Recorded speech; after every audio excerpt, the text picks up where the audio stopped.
The Manson family's helter-skelter philosophy and the 1969 Tate-LaBianca murders led to a turning point in the counterculture movement of the 1960s, not only dismantling the movement's peace and love image through widespread paranoia, but also transforming America's legal system through the new victims' rights movement.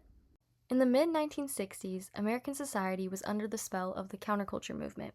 It was an era of peace, love, and hippies, defined by ideas like communal living, a heavy focus on art and music, a radical rejection of traditional authority and values, and yes, a spike in the use of recreational drugs. But by 1969, the movement's negative aspects became more apparent. The Vietnam War was dragging on despite widespread protests, crime rates were increasing, and people began experimenting with harder drugs, all factors that sparked a new wave of paranoia. It was him, Charles Manson, who weaponized this instability, capitalizing on the era of experimenting and identity searching and twisting innocent hippie rhetoric into a tool for total control. You may be thinking, now how did this one guy single-handedly tarnish the name of a massive and once thriving movement? Well, he did so by using the literal tools of counterculture: music, communal sharing, and ego death, a process of letting go of self-serving natures to undergo spiritual cleansing. The cult he formed with these tools was given the name the Manson family. He was known to mainly prey on insecure people and outcasts, easy targets because of their susceptible minds. He also specifically targeted women, like the famous Manson girls, who made up half of his cult. By the late 1960s, the Beatles were the most influential leaders of the counterculture, as a lot of their music pushed for peace and love. Charles Manson exploited their popularity. One of his main weapons was an insane misinterpretation of the Beatles' White Album. He convinced his followers that lyrics like Blackbird and Piggies were coded instructions for an impending apocalyptic race war he called Helter Skelter.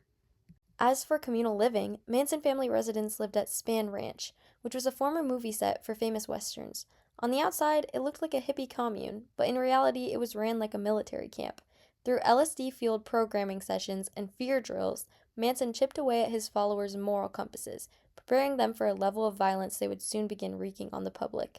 On the night of August 8, 1969, the cult carried out the first horrific act which would forever stain the summer of love at the Los Angeles residence belonging to model and actress Sharon Tate.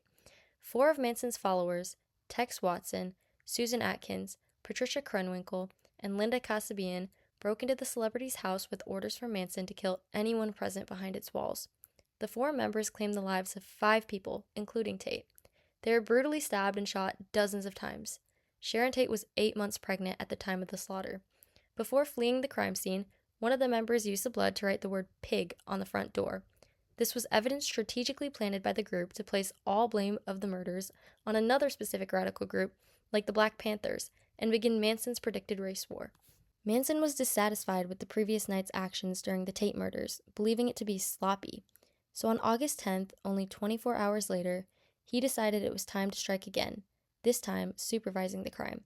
Manson and his group targeted the home of grocery executive Leno LaBianca and his wife, Rosemary LaBianca. In an attempt to make his helter-skelter prophecy undeniable to the public, the killers carved war into Leno's chest and used the couple's blood to write "death to pigs" and a misspelled helter-skelter across the wall and refrigerator of the couple's home. The back-to-back repetition of these violent events is what truly cemented paranoia into the American public. The impact was immediate. The Los Angeles Times reported that there was an atmosphere of fear that paralyzed the city. For the first time, celebrities hired armed security. The open society of the 60s, where you could hitchhike across the state or leave your door unlocked for a stranger, completely vanished overnight. As historian Jeff Guillen noted, the realization set in that the counterculture's openness had provided perfect cover for a predator such as Manson. During the trial, Manson attempted to frame himself as a revolutionary and a martyr of the very system the youth had hated so much. The Manson girls shaved their head and sang songs on the sidewalk, and his followers showed their support by carving X's similar to Manson on their foreheads, visual signs of rejection of the American judicial system.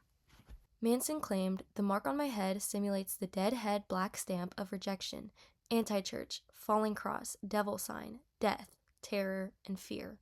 The public didn't see revolutionaries. They saw a threat in every hitchhiker and communal group. Police harassment of counterculture groups skyrocketed. The violence of 1969 led the American public to reject radicalism entirely. By the time the Altamont Free Concert ended in violence in December of 1969, the movement's image was unsalvageable. While the cultural shift was immediate, the legal impact took a little longer, but lasted long-term. The Manson murders devastated the victims' families, But out of that grief came a new movement. Sharon Tate's mother, Doris Tate, became a tireless advocate. Her work led to the founding of the modern victims' rights movement.